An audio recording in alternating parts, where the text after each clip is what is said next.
Anda udah belajar hipertensi gitu ya, sudah belajar PJK, sudah belajar CHF ya, sudah belajar aritmia gitu ya. Dan ini adalah rangkaian untuk pemeriksaan fisik sistem kardiovaskuler atau sistem fokusnya.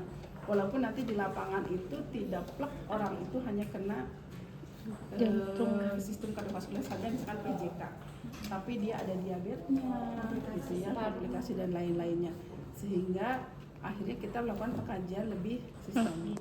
Nah sekarang kita akan fokus ke sistem kardiovaskuler. Nanti begitu di lapangan itu Anda padukan dengan beberapa sistem yang lainnya, tergantung dari kasus yang Anda dapatkan. Ya, oke. Di sistem kardiovaskuler nanti alat yang kita gunakan adalah 2 penggaris. Ini kenapa ada penggaris ini? Satu lagi mana penggarisnya? Penggaris ini. Masih susah, Neng. Ini membuat muskulo. Ini kayak dua penggaris. Oh, ini tuh dimasukin gitu ya? Ada punya nggak? Ada Penggaris. Ini membuat muskulo. Sini pihak. Buat. Kan di kosan. Ada yang punya penggaris? Ini digunakan untuk mengukur GVP, ya. Nanti ukur GVP, peningkatan vena jugularis. Pada kasus apa terjadi GVP meningkat? Kasus apa? Kalau di PJK kasus CHF? Ya, kasus CHF. Kalau CHF itu mengalami peningkatan vena jugularis, itu salah satunya berarti ada gangguan pada kemampuan jantung memompa. Afterload atau preload? Preload. Afterload atau preload? Preload. Preload atau preload? Nih, kelompoknya. Preload, ya. Nah, preload. Kemampuan renggangnya jantung pada saat darah akan masuk ke atrium. Ya. Karena ada gangguan masuk ke atrium, jadi darah atau cairan akan menumpuk di vena cava superior dan juga vena cava inferior. Kalau di vena cava superior, tandanya adalah peningkatan vena Jugularis. Tapi kalau di vena inferior, interior mah tuh rumah. Inferior adanya edema, asites, ya kayak gitu ya. Jadi ini dibutuhkan untuk mengukur peningkatan vena Jugularis. Kemudian spirometer, ya, stetoskop. Ini saya yakin Anda sudah bisa mengukur tekanan darah. Apalagi sekarang di ruangan lebih banyak yang digital, gitu ya. Nanti ini kan namanya. Terus tuh saturasi juga sama di ruangan menggunakan saturasi. Kemudian jam ini adalah untuk menghitung frekuensi pernafasan dan juga nadi. Ingat, nadi kita akan rasa rabakan tidak hanya dengan frekuensi. Ya, jadi jangan terlalu percaya pada digital. Kita butuh juga adalah kedalaman, kekuatan. Jadi dia nadinya kuat atau tidak. Jelas ya? Kemudian dia teratur atau tidak. Jadi tetap harus dengan perabaan, ya, dengan cara palpasi dan didengarkan, kita ukur atau kita hitung dalam 1 menit penuh, terutama untuk yang kita ketahui kasusnya aritmia, ya. Nanti kan dia berdikali, Anda dengan seenak aja dikaliin, misalnya tidak, 1 menit penuh. Jelas?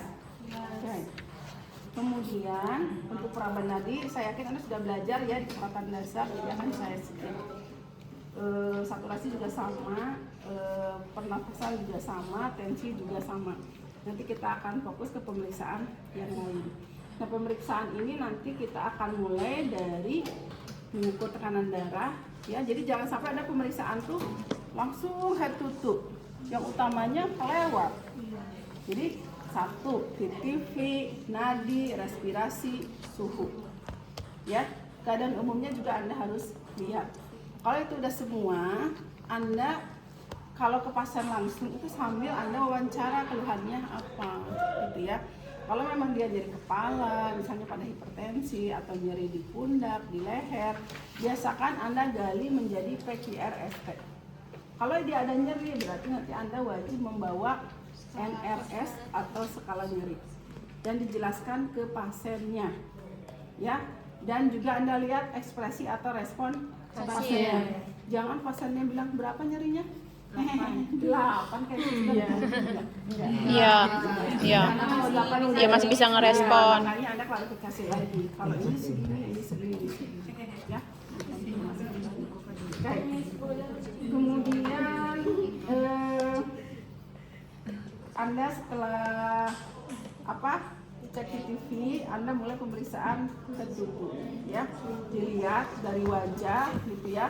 Apakah ada edema atau tidak. Kemudian kita lihat juga dari konjungtiva, ada anemis atau tidak, terutama untuk CHF, gitu ya. Kalau lama dia berarti sirkulasinya tidak bagus, gitu ya. Kemudian dari mukosa bibir, gitu ya, untuk melihat apakah ada sianosis atau tidak. Nah, setelah dari sini kita ke leher. Di leher itu kita lihat pakai rambut ibu. Aduh ibu gue hilang. Lihat itu vena jugularis. Vena jugularis ini, kalau ini kan tidak ada peningkatan, ya. Nah, kalau ada peningkatan dia tuh akan dari sini menonjol. Pulsasi. Ini akan kelihatan menonjol pulsasi. Kalau ini kan nggak ada. Jarang olahraga. Ya, kalau misalkan ada pulsasi menonjol, kita tarik gambar ini akan kelihatan yang membesar di mana, pulsasi terakhir di mana, itu yang dipegang. Ya, dilaba baru dipasang penggarisnya. Ya, nah untuk yang GPP, nah itu untuk melihat peningkatan vena jugularis. Ya, kemudian baru kita pemeriksaan dada. Di dada itu nanti ada kita inspeksi, palpasi, perkusi, Auskultasi. baru ke abdomen. Di abdomen kita akan cek kalau misalnya ada cembung, menandakan di situ ada asites, kita ukur dulu dengan midline, baru kita perkusi dengan sitting dullness, ya, untuk meyakinkan bahwa itu isinya adalah cairan. Kemudian baru cek ke ekstremitas. Di ekstremitas kita cek edema, mulai dari tulang. Apa kalau misalnya edemanya ada di sini atau sampai calcaneus atau sampai tulang kering. Jelas? Nah, kita coba dulu ya. Untuk yang dan lain-lain itu prememori ya, sudah semua ya. Enggak maju. Tapi yang benar posisi tidurnya.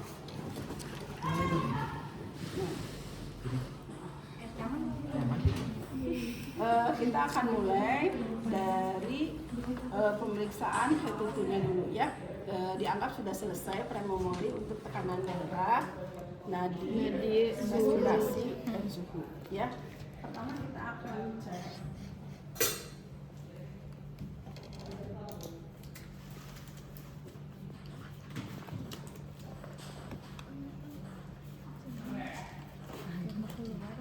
Pertama kita lihat inspeksi wajah. Kalau di CHF bisa saja dia edema sampai ke wajah. Kalau edema sampai ke wajah itu kelihatan biasanya matanya itu kayak sembab. Sembab. Jangan dikira nangis terus guys, sembab. Ya, itu sembab. Nah, jadi biasanya si wajah pasien kalau lihat ke kaca pasti dia ini wajah ibu tuh kayak gini enggak. Karena dia edemanya kena edema cairan. Ya, kayak itu satu di inspeksi. Kemudian kita inspeksi juga konjungtiva. Ya, ini konjungtivanya tidak pucat ya, merah. Kemudian di bibir, ya, dicek apakah ada sianosis atau tidak. Baru ke leher. Di leher kita pasiennya kita ke kiri. Naikin dikit. 45 derajat. Salah sampai 45. Kepalanya jongkok, yang sakit pinggang. Kalau baik pennya nanti kamu. Harus ke kiri, Bu. Nggak boleh ke kanan. Kenapa harus ke kiri? Kan perawatnya di sebelah. Kenapa harus ke kiri? Kan pertanyaan kemarin sama saya udah dijelasin. Karena Atrium di mana yang tepat masuk dari seluruh tubuh? Kiri. Kanan. Hah? Atrium mana yang menerima darah dari seluruh tubuh? Kiri. Oh, ada. Mana yang ngebahas kelompok anatomi? Atrium mana yang menerima darah dari seluruh tubuh? Kiri. Serius? Atrium kanan. Kanan nerima atrium kanan dari mana terima darah? dalam tubuh, terus baru ke ventrikel kanan, terus nanti dialirin lagi ke paru-paru, terus masuk lagi ke atrium kiri. Terus baru ventrikel lagi, baru ke seluruh tubuh. Kanan turun ke kanan ya. Enggak maksudnya dari sini ke ventrikel kanan. Kan kemarin sudah dijelasin oleh temannya ya. Jadi ada yang ke seluruh tubuh, ada yang ke paru-paru. Atrium itu bagian atas, ya kan? Kayak ada 2 atrium, 2 ventrikel, ya kan? Ada katup antara atrium dan ventrikel, itu namanya sebut katup apa? Bikus. Namanya istilahnya katup apa? Atrioventrikular. Ya, atrioventrikular. Itu ada 2. Ada tricuspid dengan bicuspid. Kalau tricuspid di sebelah mana? Kanan. Tricuspid kanan, Kita masuk penyakit. baru kanan. Baru kemarin. Di sebelah Kanan. Sebelah kanan itu Tricuspid. sebelah kiri itu Bicuspid. atau mitral. Kalau posisi di tubuh ini kanan. tricuspid ada di mana? Sebelah sini. Sebelah sini. kiri. Dia di sini. Iya. Ini apa ini namanya? Sternum. CS. Entar Kalau bicuspid CS 5. Clavicula. Ya, seperti itu ya. Oke, saya nanya balik lagi nih biar semua konsentrasi dulu ya.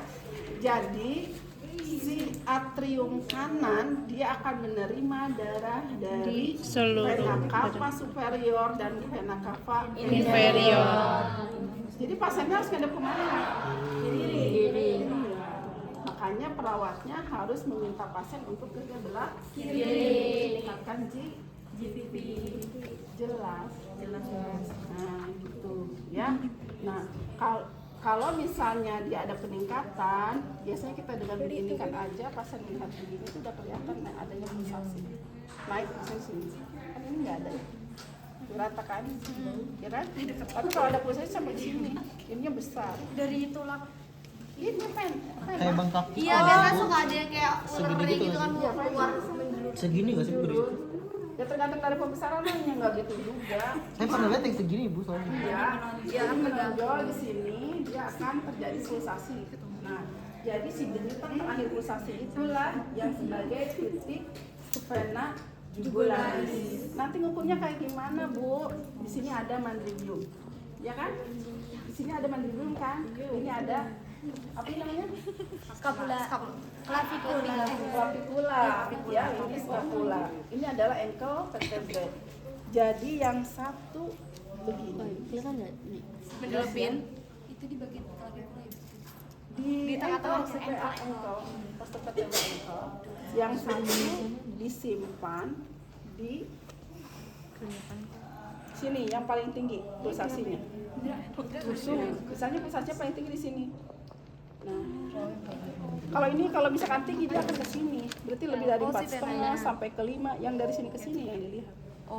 Makanya modulnya dibaca dulu, jadi nyambung ya. Jadi, nah kalau ini kan tidak ada peningkatan, ya? Oke. Nah itu untuk yang vena jugularis. Nah setelah masuk ke vena jugularis, apakah ada atau tidak? Kita langsung ke dada, ya. Dibuka bu. Iya dong. Santai aja. Cepet katanya udah siap. Dah. Nah, ini di dada, ini diingat, ini clavicula. Ya ini clavicula. Paling menonjol tuh Di antara tulang costa, ini costa ya, ini costa, ini ada yang kosong, namanya itu ICS. Costa. Saya yakin Anda udah belajar di pernapasan ya. Nah, kita hitung, ini yang ada clavicula bagian bawah itu ICS 1. Ini adalah sternum. Ini review. Jadi ICS 1, ICS 2, ICS 3, ICS 4. Jelas ya? Pertama kita inspeksi. Gitu ya, kita inspeksi. Kemudian ada trill atau tidak. Kalau trill itu ada di jimutan di sini. Kelihatan gerakan trill dari jantung ya. Kemudian kita inspeksi. Setelah inspeksi apakah ada luka gitu ya, apakah ada trill, baru kita palpasi. Yang pertama kita palpasi adalah apa tadi? Satu Trikuspid. di area aorta dan pulmonal. Dia ada di ICS 1, 2, di ICS 2 sebelah kanan. Ini apa? Atrium kan. Ini ada aorta. Kalau di sini ada pulmonal, ya 1, 2, 3, 4. Nah, di sini ada trikuspid, di sini ada bikuspid,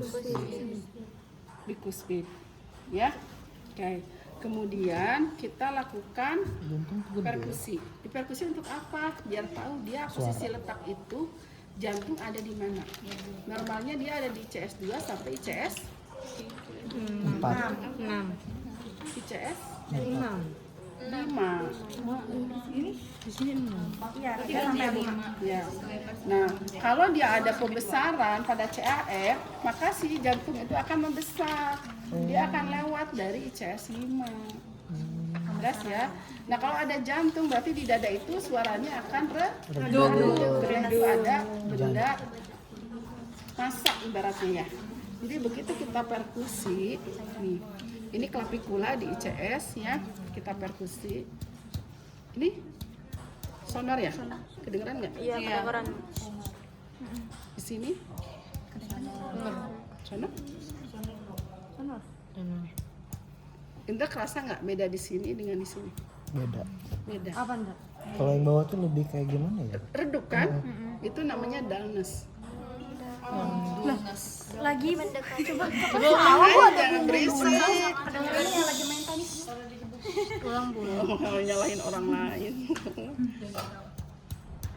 Sonor ya? Beda ya?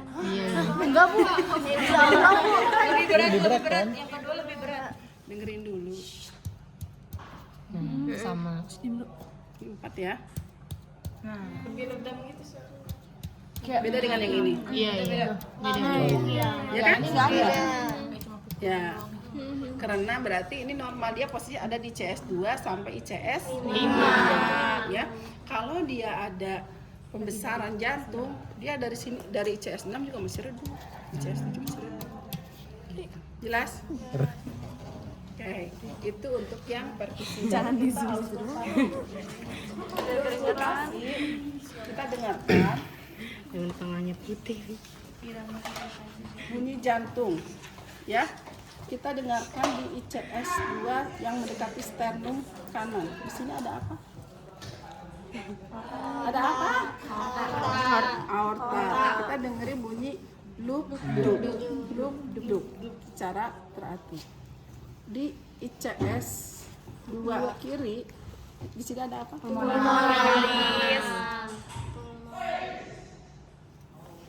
Kita dengerin suara SBG S1 atau BJ2 ya. Kita pasnya jangan ngomong karena akan mempengaruhi suara. Oke, ini 2, 3, 4. Di sini yang bikuspid. Kalau bikuspid yang nutup apa? Loop atau dup? Dup. Dupluk. Loop.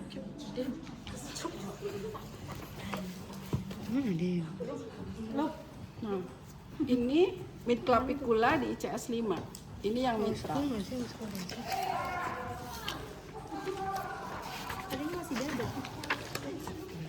Baik, sekarang saya nanya, yang itu pertama itu mitral dulu sama trikuspid atau aorta sama pulmoner? Aorta pulmoner. Berarti loop dulu kan, loop. Iya. Nah, jadi kalau di sini loopnya yang lebih kencang, tapi kalau di sini loopnya yang lebih kencang. Loopnya kan dia menutup. Loop. Kalau di sini kan dia yang mitral yang tinggi kan terdengar. Kalau ini yang aorta dan pulmoner yang lebih terdengar jelas. Ya, sambil mendengarkan apakah suara tambahan ada atau tidak. Ya. Ada nggak Bu tadi? Nanti ini nggak ada midline-nya. Kalau misalnya kita ketahui, oh Bu, ini kayaknya ada asites gitu ya. Kalau pada CHF, Anda pertama ukur dulu pakai midline. Ya, tapi misalnya dengan midline, contohlah 97. Kita lakukan pemeriksaan yang lain, namanya shifting dullness. Ingat, contoh. Ya, di sini dulu. Ya.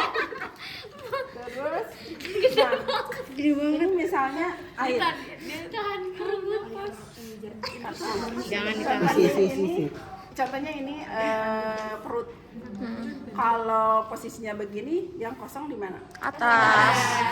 Berarti dengerin ya. Begitu yang ada airnya. Oh iya. Oh, beda sih. Di posisi Indra begini. Sekarang si Indra suruh miring. Ini kepalanya misalnya mukanya. Asalnya gini ya. Tadinya gitu. Tadinya gini kan, ini kosong. Ini full. Dullness. Indra suruh miring. Airnya ada di mana? Pinggir samping. Awalnya yang di sininya. Ada Ada air. isinya, sekarang kosong. Jadi kosong. Itu namanya perpindahan cairan. Itu disebut dengan shifting dullness. Kan air itu kan ikutin bentuk wadah. Enggak ya. Jadi kalau misalnya ada cairan, ya kita lakukan ketuk, namanya shifting dullness. Kosong kan ya? Apa? Timpani. Tapi kalau ada air, ini akan berdedup. Kalau misalkan dibalikin, misalkan ini air ya, kita miring. Nah, otomatis air akan turun ke bawah kan? Nah, jadi yang asalnya di sini ada air. Dari yang redup jadi Dullness. Ya. Nah, Geli dong. setelah abdomen, baru ke ekstremitas. Kita cek di ekstremitas, apakah ada beda perubahan bentuk sianosis atau tidak, akralnya dingin atau tidak, ya. Kemudian kuku. Jadi kalau kukunya dia sering terjadi anemi atau perfusi jaringan perifernya tidak efektif, ini akan terjadi bentuknya bulat. Ya, dia akan membesar dan juga cembung. Disebut dengan quadrilateral, gitu ya. Dan warnanya justru kalau yang kurang sama sekali oksigen, dia akan berwarna sampai enggak hitam. oh atas sisinya Bu, atasnya dulu ya. Di sininya buku-bukunya. Iya, atas. Gitu, ininya akan besar. Sama yang di gambar kayak gini. Jadi ini warnanya kayak biru kebingungan. Kayak lagi Kalau itu apa Bu? Ini yang putih-putih itu. itu bagian dari kuku. Ini kalau Tapi mau ada yang ada nggak ada nggak sih? Agak bengkak. kita langsung ke ekstremitas. Geser. Nah, ini cek edema. Ini adalah harus di atas tulang. Ya, jadi kalau edema baru di sini Anda cek. Tarik dong itu. Ya, kemudian kita lepaskan. Dia kalau ini telat nggak balik laginya? Enggak, tidak ada edema. Kalau ada edema, dia akan terlambat. Apakah dia lebih dari 2 detik, 3 detik, 4 detik, 5 detik, bahkan 8 detik. Kalau dia di sini, kalau kondisinya yang dicek. Kalau udah sampai ke sini, ininya yang ditekan. Ya, jelas ya? Oke, itu untuk yang pemeriksaan Kok jahat sih? fisik. Ya, oke. Sampai di sini ada yang bertanyakan, kalau enggak kita lanjut ke EKG. Cukup Bu. Sekarang untuk